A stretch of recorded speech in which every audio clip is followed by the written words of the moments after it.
Imaj la te tre fort. Men se te realite chak jou pou fom sa. Sa se yon nan kriz mwen te genyen yo. Yo te fe atak panik souvan, environ 4 ou 5 pa jour. Tout bagay te komanse, le mwen te dekouvri mwen te dwe fe operasyon. Mwen travay nan soin sante, epi mwen te pense mwen te ka geri tet mwen. Piti mwen te pren medikaman pou kont mwen. La nuit, mwen pat ka dormi ankon paske mwen te vin pi enkyete, tre enkyete, epi pandan jou operasyon an taproche, mwen te vin pi bouleverse ak pe paske mwen te pe yon bagay tak arive epi mwen pat ap tounen. Sete medikaman psikiat la te preskri pou mwen. Te gen 6 kalite medikaman.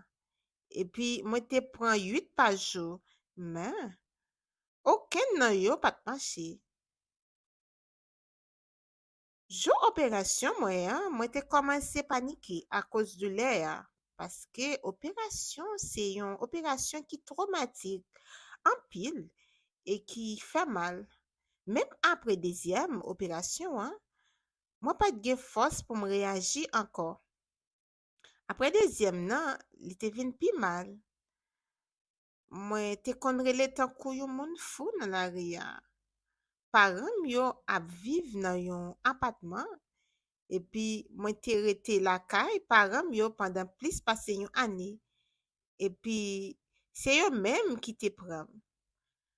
Mwen te pedi kontrol tet mwen, e se lè sa, kriz depresyon te komanse.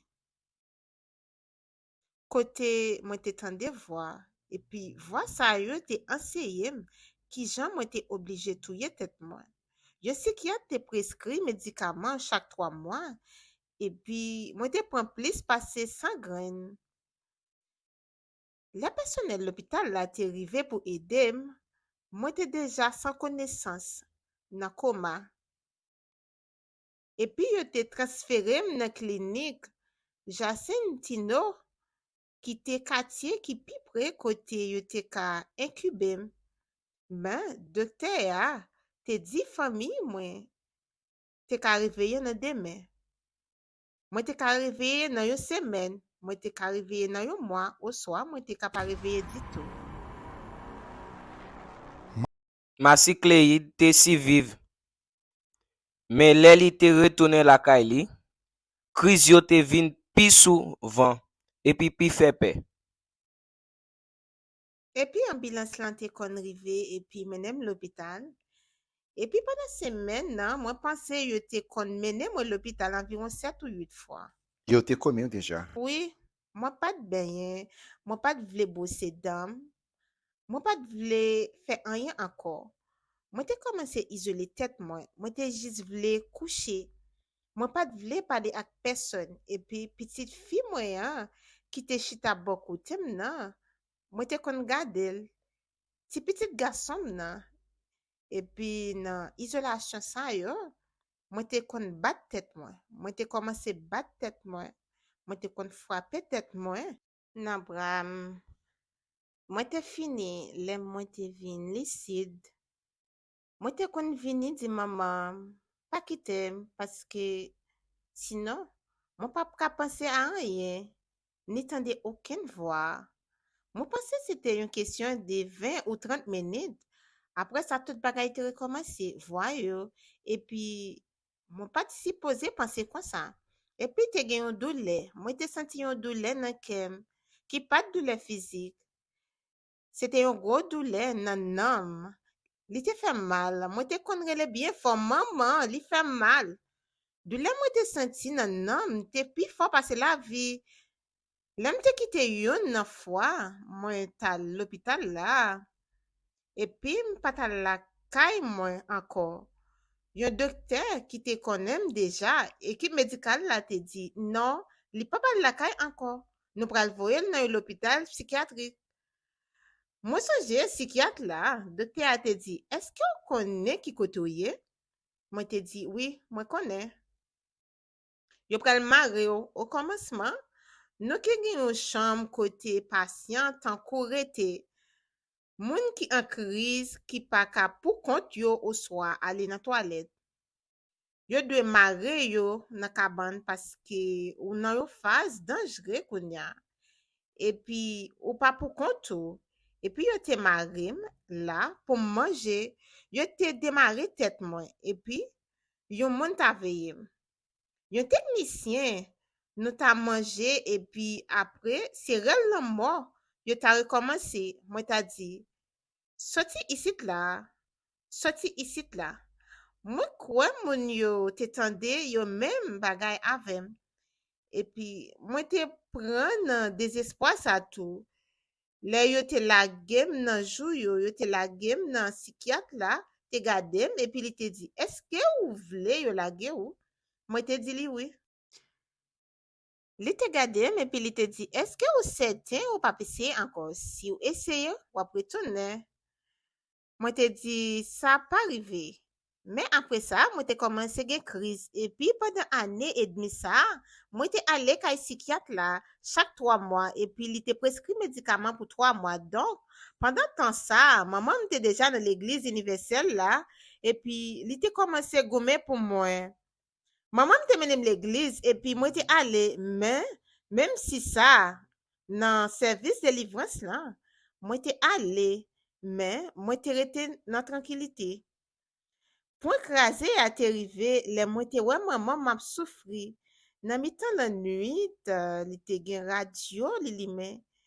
Li tap koute stasyon radio rezo Alleluia, epi li tap kriye.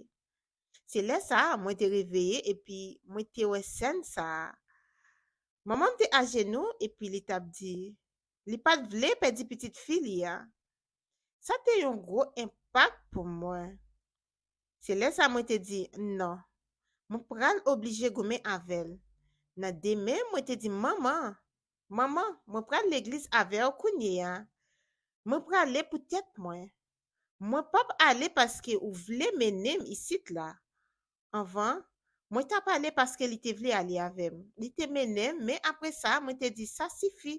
E pi le sa mwen te rive nan l'église universelle la, c'était kon sa. E pi pou tèt sa, c'était passé ak maman. Pas accepter situation ça yo révolte moi te commencé moi t'a révolté parce que moi pas t'a accepter ça moi t'a passé à douleur ça qui t'a touillé moi pas t'a accepter voir des mots en tête moi encore cap dit allez pour qui ça moi obligé obéir voir ça c'est là ça maman te fait campagne Israël là pour moi parce que moi t'a passé dans processus ça et puis moi pas t'a faire pour compte moi c'est maman qui te gommé pour moi qui te fait sacrifice li. Et puis, là, m'te décidé faire campagne Israël là, parce que m'te comprendre, c'est seulement cet esprit qui te ka guérir, que m'te ka gen la peine dans la vie, seulement si m'te ka joindre cet esprit m'te mette la vie sur l'autel là. M'te doué premier chercher délivrance moi, la joie moi, la paix l'esprit moi.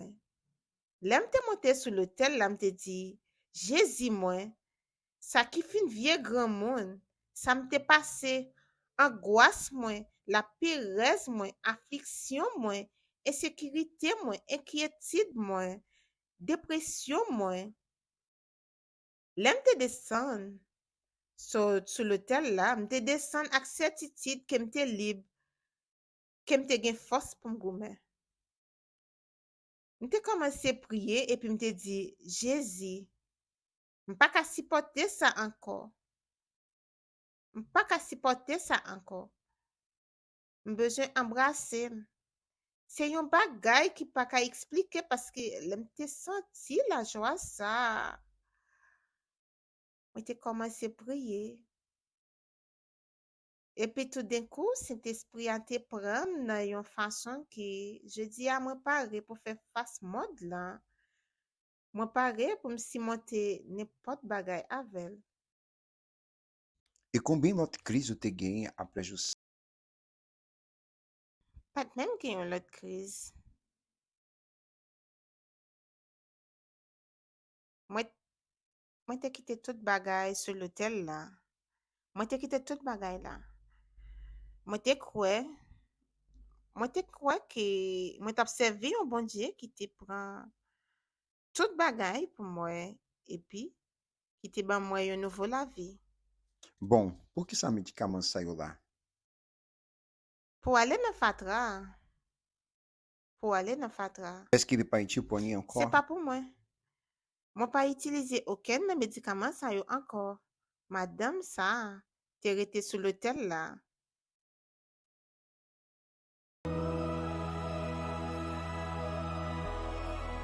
Et puis je dis, ah, c'est moi-même, Marcy Glade, qui fait partie groupe dépression, gagne guérison. Ça parce que moi t'es guéri grâce à cet esprit. Ah. Bon Dieu t'a utilisé maman en pile pour sauver petite fille à notre lion yo. Moi t'es retourné dans le travail moi et puis je dis, ah, m'a aidé à ça de toujours faire pour sauver la vie, ni professionnellement, ni dans l'église là avec groupe dépression gagnant guérison. Pas de médicament encore. Non. Je dis à moi pas besoin de rien dans ça. Moi seulement besoin de nourriture chaque jour, moi dans cet esprit.